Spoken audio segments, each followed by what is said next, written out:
C'est Shafek, je vais être dictateur avec Sir Hassan.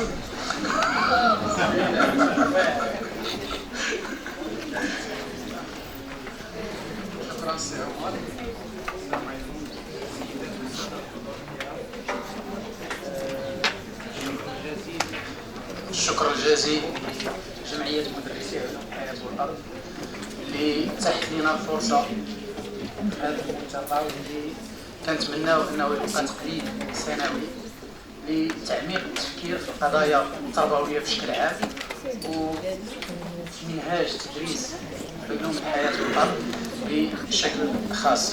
الشكر أيضا لكلية علوم التربية التي أتاحت لنا فرصة لهذا اللقاء. Ravi d'être avec vous, bien sûr, pour discuter le sujet de l'adaptation du curriculum aux défis contemporains. Bien sûr, c'est un fruit de discussion, peut-être un travail qui dure peut-être qui nous accompagne durant toute notre profession. Et je suis heureux qu'on a réalisé ce travail avec M. Omar Louis Dadi. J'ai essayé de discuter quelques axes, ou bien de présenter quelques axes de réflexion sur ce sujet. Alors, bien sûr que le monde actuellement, son immense évolution et mutation profonde, ces mutations nous exigent d'avoir, bien sûr, toujours des adaptations au niveau du curriculum et surtout au niveau du curriculum des SVT. Alors, parmi ces contraintes mondiales, on a la crise environnementale, c'est-à-dire ces changements climatiques, les pertes de biodiversité, l'épuisement des ressources naturelles, donc un certain nombre de problématiques actuelles qui se discutent à l'échelle internationale. Il est là, il est peut-être la cause d'un certain nombre de phénomènes catastrophiques qu'on vit actuellement. Donc, les crises sanitaires mondiales et bien sûr le Covid-19 et la réémergence des zoonoses donc, nous permet de penser à cette interconnexion entre la santé humaine, l'animal et environnemental, c'est-à-dire dans une approche d'Owen Halt qui devient actuellement centrale. La révolution numérique et technologique et surtout avec l'essor de l'intelligence artificielle, des biotechnologies et la possibilité de faire des modifications génétiques avec des manipulations très simples, donc bien sûr en plus la data science qui transforme les enjeux de formation scientifique. Alors tous ces enjeux et ces bouleversements interpellent la finalité même des SVT, donc les finalités éducatives et les finalités pourquoi on enseigne les sciences et principalement les SVT. C'est la principale finalité, c'est former un citoyen éclairé, capable de comprendre la complexité du vivant, de raisonner scientifiquement et d'agir durablement. Donc il ne s'agit pas d'une acquisition juste de connaissances et des savoir-faire, mais c'est plus qu'un savoir-être, un savoir à devenir. Et comment il peut, ce jeune enfant ou bien ce jeune, de prendre des décisions dans n'importe quelle situation et de s'adapter à la situation. Donc, pour le contexte national, on a bien sûr des propriétés éducatives au Maroc et surtout ces propriétés sont liées au nouvel modèle de développement. Le Maroc, dans ce nouveau modèle de développement, bien sûr, aspire à une école fondée sur la compétence, la durabilité et l'innovation. Donc, l'enseignement des SVT ne peut être qu'un levier stratégique pour accompagner cette transition. Les défis nationaux tels que la gestion de l'eau, la santé publique ou la dégradation des écosystèmes, et même on peut parler des risques, surtout les risques sismiques et ce qu'on a vu avec le tremblement de terre de l'Haouz. Donc, se pose un certain nombre de questions qui doivent être discutées à l'intérieur de l'école marocaine. Donc, l'adaptation du curriculum des SVT au regard de ces enjeux nationaux doivent aligner les contenus aux enjeux nationaux et régionaux, de développer chez les élèves des savoirs ancrés dans leur territoire, bien sûr, et de renforcer l'éducation à la citoyenneté et la résilience face aux crises. Et bien sûr, ces 3 points sont déjà déclarés dans la Charte nationale de l'éducation depuis 2000. Alors, pourquoi adapter le curriculum et non pas construire un nouveau curriculum? Bien sûr, on est toujours dans un continuum d'amélioration et d'adaptation de curriculum. Pourquoi? Ceci, c'est une nécessité, bien sûr, systémique pour répondre à cette évolution dans notre monde. Donc, c'est pour répondre à des crises globales par une science utile et agissante, renforcer les compétences d'analyse critique et de raisonnement scientifique chez les élèves, former à la coopération, à la prise de décision et à la responsabilité environnementale. Bien sûr, ceci implique une refonte des finalités, comme j'ai déjà déclaré, des finalités éducatives. Donc, on doit passer d'un modèle fondé sur la restitution du savoir et leur application à une approche orientée vers la compétence et l'engagement de l'élève dans la résolution des problèmes réels qui proviennent de sa vie quotidienne. Alors, si je reviens au curriculum des SVT, bien sûr que M. Jamal a déjà développé dans son intervention, bien sûr on a des points de force et on a des points de faiblesse. Alors je cite 3 points de force. Une base scientifique solide, couvrant les fondements de la biologie, de la géologie et de la santé. On a des ouvertures vers les problématiques environnementales, c'est-à-dire on a des possibilités d'ouvrir nos curriculums des SVT sur des problématiques de la vie quotidienne. Et on a une possibilité d'adapter les contenus au contexte régional, c'est-à-dire on a des chapitres ou bien des domaines de savoir liés soit à l'eau, à l'agriculture, à la biodiversité. Donc on a cette possibilité. Donc tout ceci me permet de dire que les curriculums actuels, c'est-à-dire que les orientations pédagogiques, soit de collège 2007 ou bien de l'enseignement qualifiant secondaire en 2009, je pense. Donc, il forme un socle pertinent sur lequel on peut bâtir une adaptation ambitieuse et ciblée. Donc, on peut faire cette continuité si on peut agir pour l'améliorer. Alors, pour les limites, on peut citer la surcharge de l'enseignement théorique peu reliée à l'expérience de l'élève. Donc, trop de savoir, trop de contenu, donc une charge cognitive très élevée, un faible ancrage dans les réalités locales et environnementales concrètes, c'est-à-dire qu'on enseigne les concepts scientifiques isolés, en se basant toujours sur ce savoir scientifique et peut-être même l'histoire des concepts. L'insuffisance d'activités pratiques de terrain ou expérimentales, donc même on a au niveau du curriculum et des orientations pédagogiques, on a des sorties écologiques, on a des sorties géologiques, donc dans la pratique, on ne le fait pas, même on a des sciences de TP et des concepts qu'on ne peut construire qu'à travers la réalisation d'un certain nombre de manipulations, mais la pratique enseignante toujours montre qu'on a cette orientation vers l'enseignement des contenus scientifiques isolés de cette activité pratique et cette activité expérimentale. Alors, notre système d'évaluation, il est centré sur la mémorisation et l'application. Et l'application en déterminant de la compétence ou de la résolution de problèmes. Alors, même on a parlé, comme il a parlé M. Jamel, pour la restitution organisée des connaissances, on a éliminé peut-être ou bien changé cette restitution vers une restitution directe des connaissances à travers des questions fermées.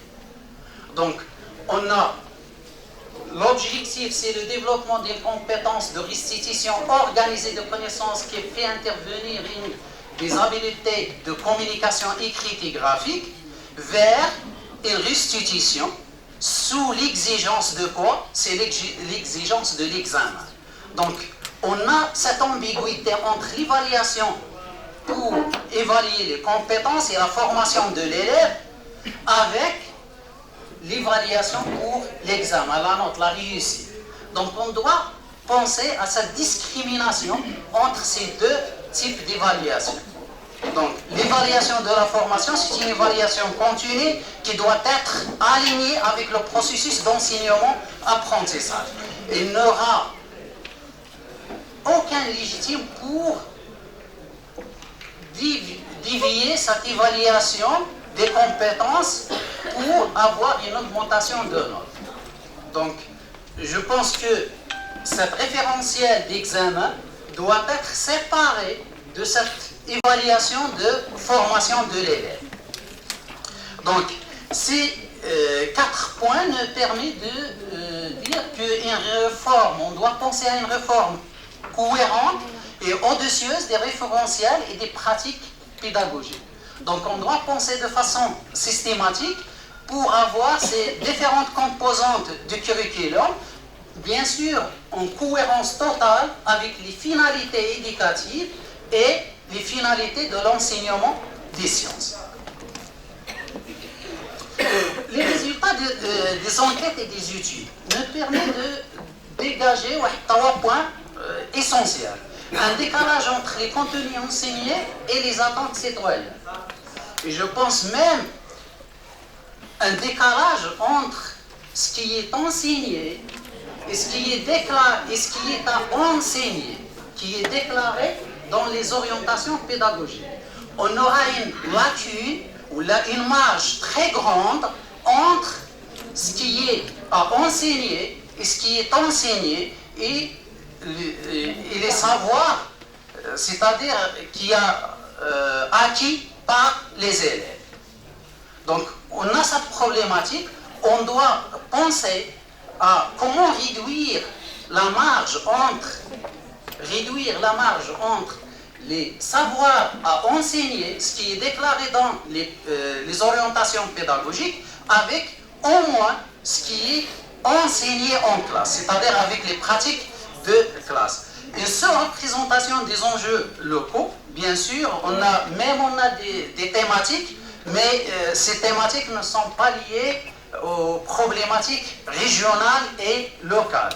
On a toujours cette impression cette orientation vers l'utilisation des manuels scolaires, et les manuels scolaires sont élaborés avec des équipes qui sont centralisées dans certaines régions et ne prend pas en considération les problématiques locales dans d'autres régions, par exemple, soit à Rachidia, ou à Oujda, à l'oriental, etc. Donc, une faible exploitation et un détournement d'usage des outils numériques au contexte actuel. Donc, actuellement, on doit poser quelle est l'utilité et quelle est la valeur ajoutée pour cette utilisation des TIS. Donc, est-ce qu'on va utiliser les TIS juste pour remplacer, pour une substitution de ce qui est papier avec ce qui est numérique, et on est dans un usage pour une projection, et c'est la pratique dominante dans la plupart des classes. Dans la plupart des classes, on utilise des TIS et la technologie pour projeter et pour faciliter ce travail de l'enseignant, et non pas pour faciliter les processus d'apprentissage chez l'élève. On n'utilise pas comme un outil qui peut aider l'élève à dépasser et surmonter ces difficultés lors du processus d'apprentissage. Donc cette déviation nous amène à quoi? Nous amène à projeter des PowerPoints qui contiennent des connaissances prêtes et préétablies par l'enseignant. Donc on oriente vers une démarche expositive. Rien n'est construit que l'exposition même de la solution des exercices. Donc ces 3 points nous amènent à une déclaration des enseignants qui déclarent une nécessité ou là un besoin d'accompagnement. Bien sûr, on a introduit CITUS, on a fait des changements au niveau curriculaire, même on a un certain temps de parler d'un nouveau modèle pédagogique qui est centré sur l'élève, mais on n'a pas ce processus d'accompagnement des enseignants. Donc toujours l'enseignant, il est isolé dans la classe et combattre contre un certain nombre de difficultés liées au public cible et à des exigences de la politique ou là de l'orientation éducative fournie. Donc toujours les enseignants, ils expriment ce besoin de formation et d'accompagnement. Alors, on a bien sûr, un certain nombre d'exigences à l'échelle internationale. Donc, on ne peut pas... Donc, on doit avoir un alignement dans les futurs curriculums, on doit avoir cet alignement avec les objectifs de développement durable, surtout l'objectif 3, bonne santé et bien-être, donc par l'éducation à la santé, à l'hygiène, ODD 4, éducation de qualité par l'actualisation des contenus par l'approche de compétences, ODD 13, 14 et 15, donc le climat, la vie aquatique et terrestre via les modules liés aux écosystèmes, et l'OD 17, donc la partenariat par l'ouverture aux organismes non gouvernementaux, donc les laboratoires et l'institution. Bien sûr, on a 3 dimensions, mais la dimension principale qu'on trouve dans les curriculums et même au niveau des manuels scolaires, on trouve toujours la dimension de savoir qui était présente. Alors, on a des inspirations pédagogiques, donc on peut prendre plusieurs modèles de construction de curriculum, non pas pour calquer le modèle, mais pour peut-être penser d'inspirer de ces modèles pour construire notre propre modèle. Donc par exemple pour la Finlande, c'est une approche par phénomène. Donc on a un décloisement disciplinaire. Pour le Québec, on a un enseignement intégré des sciences et des technologies, ancrage local. En Afrique du Sud, on a une mise en lien des SVT et développement durable, adaptation à la biodiversité régionale. En Australie, par exemple, on a un alignement de l'enseignement des sciences avec les recherches et les besoins de la société. Aux États-Unis, par exemple, on a une modernisation de l'enseignement des sciences en intégrant des pratiques scientifiques en lien avec les enjeux du monde réel. Donc, ces modèles, tous visent une modernisation de l'enseignement des sciences et à encourager la pensée critique. Donc, les axes d'adaptation du curriculum des SVT pour répondre à ces défis actuels. Donc, on a 3 axes principaux au niveau des contenus. Il faut une réintégration des notions actuelles, donc un allègement des contenus, accompagné d'une réintégration des notions actuelles, santé publique, l'intelligence artificielle, génétique, les changements climatiques, peut-être les pollinisateurs, etc. Donc ce sont des problématiques c'est-à-dire qu'on doit, ou là qui vont se poser aux futurs adultes. De point de vue méthodologique, on doit développer un modèle centré sur l'élève et expérimental, donc on doit donner beaucoup de temps pour la réalisation des pratiques expérimentales et on doit travailler selon des démarches collaboratives. L'ancrage territoire, donc on doit insérer des réalités locales, c'est-à-dire selon les régions. Notre région, on doit insérer les problématiques régionales, soit aux zones forestières, soit aux zones agricoles.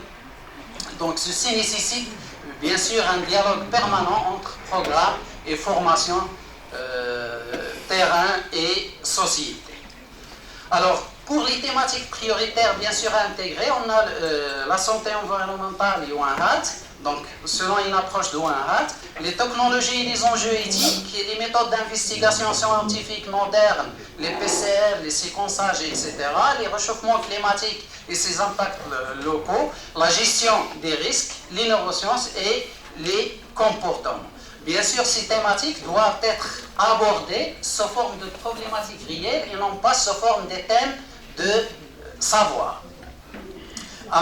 En pensant à une sorte d'interdisciplinarité qui peut favoriser cette pensée critique.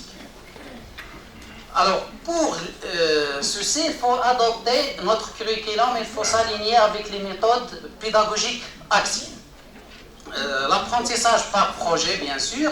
On doit l'apprentissage coopératif, la communication et discussion scientifique argumentée, l'utilisation des outils numériques et aussi les sorties pédagogiques dans l'environnement local.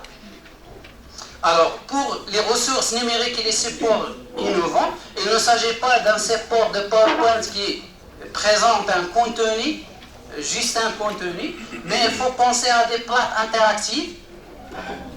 Il faut penser à des capsules pédagogiques, podcasts scientifiques, et peut-être on a besoin d'avoir l'expérience des diapositives. Peut-être les enseignants يتفكروا ان هاد لي ديابوزيتيف علاش هاد لي ديابوزيتيف هاد لي كليشي حيت كانوا كيتصاوبوا من طرف ناس اللي متخصصين دونك واحد الصوره ولا واحد ليماج اللي كياخذها واحد متخصص افيك واحد لا نوتيس كتexpliquer comment on peut exploiter le document. Donc, on a besoin peut-être de revoir l'expérience avec les outils numériques, c'est-à-dire de créer des capsules ou des images, des images, les reconnaissons à l'usage pédagogique avec des directives de l'usage ou d'utilisation. Alors, on peut penser à des classes inverses avec une auto-formation guidée, bien sûr, au lieu de l'utilisation de WhatsApp ou l'envoi des PDF, etc., qui sont ولا شي حاجه اللي ما يمكنش كيقول لك الاستاذ ما يمكنش نستغنى عليها. Donc on peut voir d'autres méthodologies de l'usage des ressources numériques. Bien sûr, on peut avoir bien sûr la réalité augmentée pour visualiser l'invisible. Bien sûr, c'est-à-dire d'utiliser les technologies pour superposer des éléments virtuels à notre perception du monde réel. Donc, bien sûr, l'intégration des technologies permet de dynamiser l'enseignement des SVT et non pas d'unifier l'enseignement des SVT. Alors, l'unification. On est dans une démarche d'unifier l'enseignement, c'est-à-dire que tous les enseignants utilisent la même méthode, le même support et même les mêmes techniques qui sont fournies. Donc on a cette unification et cette unification peut-être on aura une dispersion même dans les qualités des enseignants, les compétences des enseignants. Donc on doit faire attention à ce risque d'unification des méthodes d'enseignement et de la pratique enseignante. On doit travailler sur une diversification des pratiques enseignantes. On doit peut-être armer les enseignants avec des formations professionnelles de qualité pour être capable de prendre des risques, d'expérimenter des méthodes nouvelles, adaptées bien sûr au public cible qui est le Maroc, qui est l'élève marocain. L'approche par compétence doit être renforcée, donc on doit renforcer cette approche par compétence. Et la première chose pour renforcer cette approche par compétence, c'est l'unification des concepts. Alors, on ne peut pas, dans le même système, on travaille avec des définitions et des concepts définis à différents niveaux. شي مرات كتلقى في نفس الوثيقة مفاهيم جاية من لوغلو-ساكسون وفرانكوفون.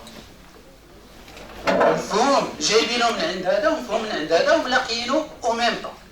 Alors on ne peut pas travailler comme ça. راه باش نوحدوا الخطاب راه خصنا نوحدوا هذه المفاهيم. دونك توحيد المفاهيم هو الأساسي. Donc on doit avoir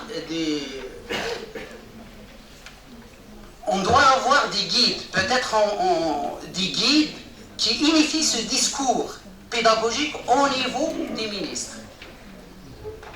Pour qu'on puisse avoir, c'est-à-dire le même degré de compréhension de chaque concept et de penser à l'utilisation, à l'usage de ce concept de même façon. Donc une approche par compétence transformant l'évaluation et la pédagogie. Un changement radical et innovation de pratique de classe. Sinon, on est vers la chute. Une compétence se construit, se consolide, se transfère. Donc, on ne peut pas avoir le développement de compétences avec un seul parcours. Parcours, ouais. Quand tu rentres la classe, qui dans la classe, ouais. Radis selon un itinéraire linéaire et avec la progression des programmes. Donc on doit avoir ces phases de construction, de consolidation et de transfert dans des situations réelles. Il nécessite du temps, de l'accompagnement et des tâches significatives et même complexes. Parce qu'une tâche signifiante, c'est une tâche complexe. L'élève n'est plus un simple récepteur, mais un acteur en situation. Donc on doit avoir dans nos classes, on doit penser dans cette réforme du curriculum, d'avoir des élèves actifs et qui travaillent, qui font des recherches à l'intérieur de la classe, et non pas de répondre à des questions des enseignants.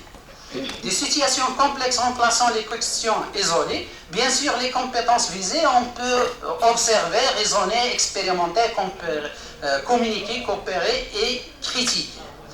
L'évaluation des apprentissages. Alors, pour l'évaluation des apprentissages, on doit repenser cette évaluation pour qu'on mesure mieux les acquis réels. Il doit être un levier d'apprentissage et non pas un fin en soi.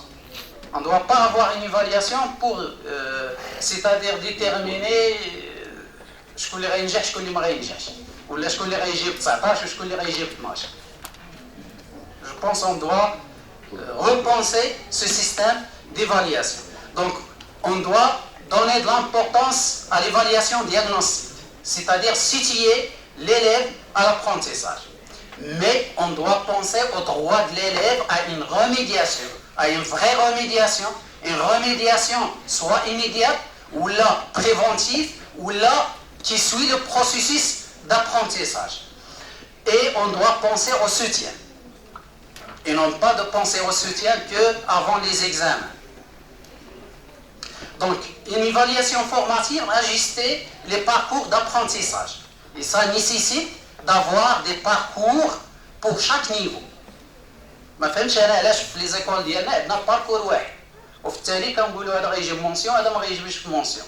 راه اوتوماتيكمون ملي جمعناهم في باركور واحد avec des différences dans les capacités d'entrée, alors automatiquement غتكون هذه la différence.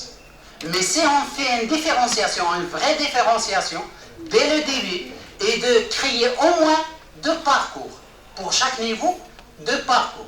واحد الباركور d'excellence où là des élèves qui peuvent suivre et un parcours des élèves qui ont besoin d'une remédiation. Là, on peut faire l'égalité de chance. Et on peut parler d'égalité de chance. Donc, bien sûr, une évaluation certificative qui va valider des compétences en situation et non pas des critères de sélection. Alors, la formation continue des enseignants, c'est un grand problème. Là, on est, bien sûr, le budget, راه واحد الرقم كبير جدا, ولكن l'effet sur le terrain reste très restreint.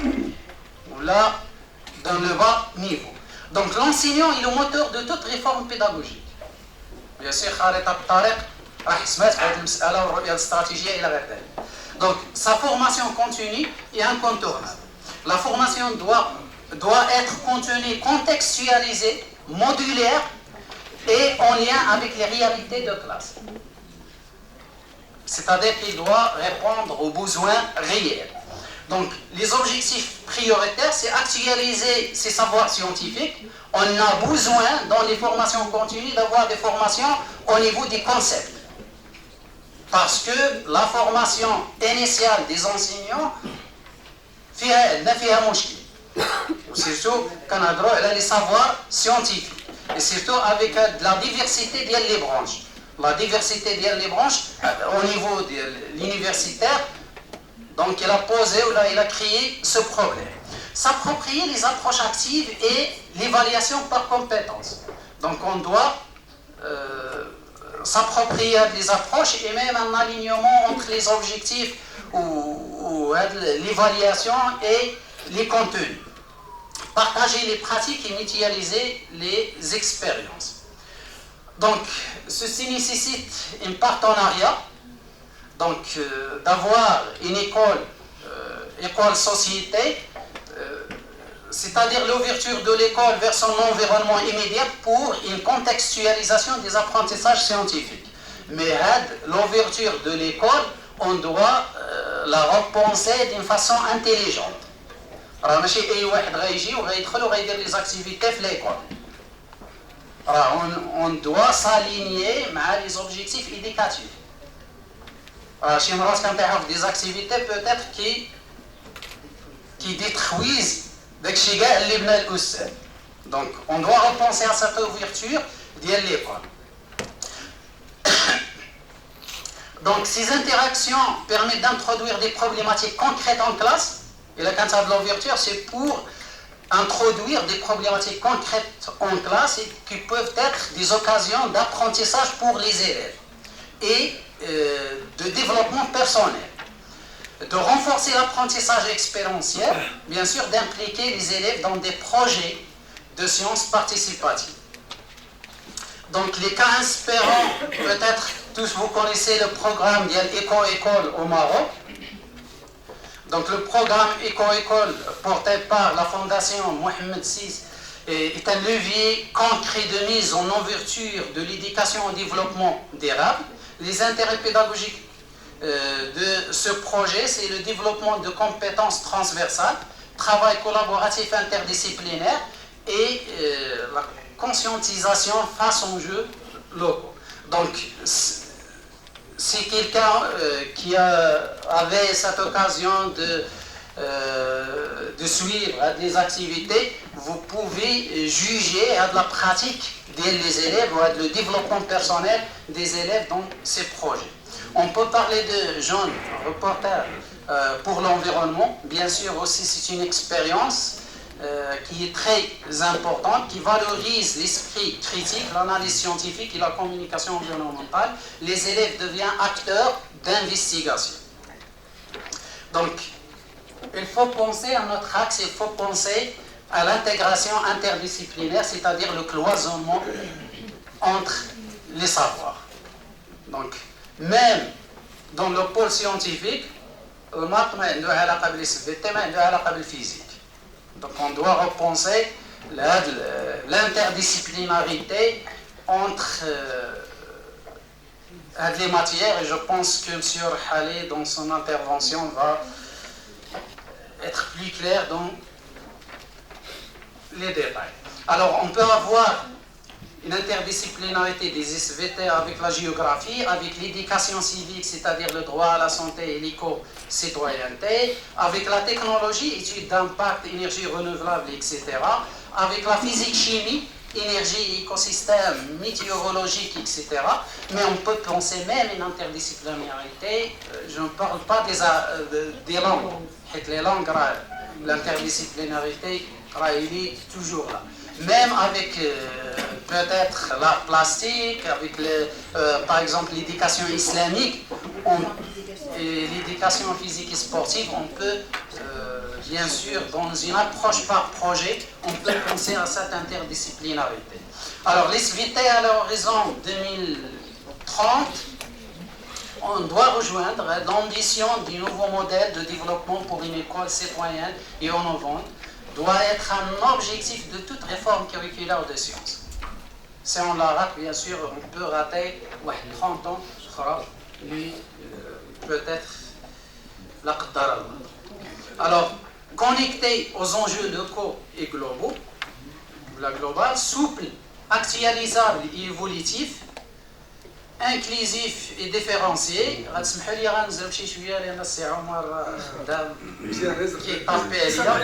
orienté vers l'action et la transformation.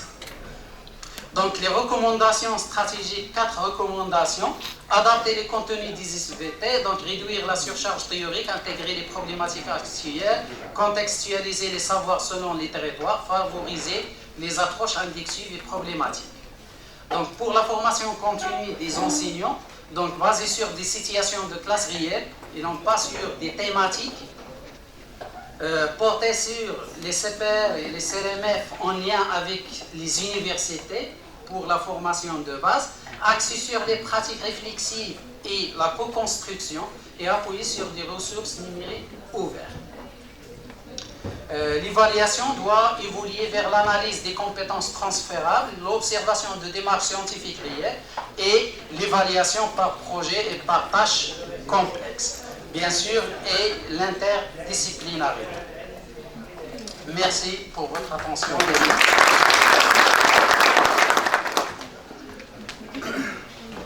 Merci. Merci, c'est Hassan, pour cet exposé assez clair et je peux dire même exhaustif. C'est pas parce que j'ai contribué à son élaboration, mais elle est riche en informations. À travers cet exposé, c'est Hassan et moi-même, nous avons essayé de faire une adaptation ou de plaider à une adaptation ambitieuse et systémique du curriculum des SVT. Bien sûr, en réponse aux bouleversements globaux, les crises qui ont été évoquées, les changements climatiques, les crises sanitaires, les catastrophes naturelles, et aussi les priorités nationales, la durabilité, la citoyenneté dans ses différentes dimensions. Notre ami français, il a parlé de la citoyenneté planétaire. Donc la résilience, c'est un mot qui mérite une attention particulière. Nous avons plaidé pour un enseignement ancré dans les réalités territoriales. C'est important. Cet aspect local est primordial et crucial. Orienté vers l'action et la transformation. Là aussi, c'est un autre mot-clé à retenir, centré sur le développement de compétences, non seulement scientifiques, mais aussi personnelles, sociales et citoyennes. Donc, à travers cet exposé, il a été insisté sur l'importance d'une pédagogie active, contextualisée, expérimentale et différenciée, soutenue par une évaluation formative continue, des parcours adaptés au profil des élèves et un usage intelligent des technologies, chose qui a été clairement explicitée par Hassan. Il a évoqué la réalité augmentée, les capsules d'auto-formation, donc autant d'outils, de technologies qu'il faut savoir exploiter. Mes chers sœurs parlent de l'importance de la main qui tient l'outil, et ce n'est pas l'outil qui fait la référence, je le dis à chaque fois, l'occasion se présente. Cet exposé a dénoncé la surcharge des contenus, comme ça a été fait par Sijamel, le cloisonnement disciplinaire, l'usage superficiel du numérique et le manque d'accompagnement des enseignants. Autant de contraintes et de problèmes qui entravent un curriculum qui peut donner des futurs citoyens qui sont les gardiens de cette planète. Donc, les projets éducatifs, donc, il y avait des exemples qui ont été cités. L'école doit être ouverte sur son environnement, mais alignée avec les finalités éducatives. Une réforme qui fasse des SVT un levier pour l'école marocaine de 2030. C'est la concrétisation des objectifs de développement durable. Donc une réforme inclusive, souple, évolutive et connectée aux enjeux à la fois locaux et globaux. Donc c'est un aperçu sommaire, ce qui est évoqué dans l'intervention de Hassan Tajni. Et donc, je rappelle que Hassan est un inspecteur pédagogique des sciences de la vie de la Terre et c'est le coordonnateur au niveau de la région Fès-Knes. Donc on vous remercie encore une fois Hassan pour cette intervention.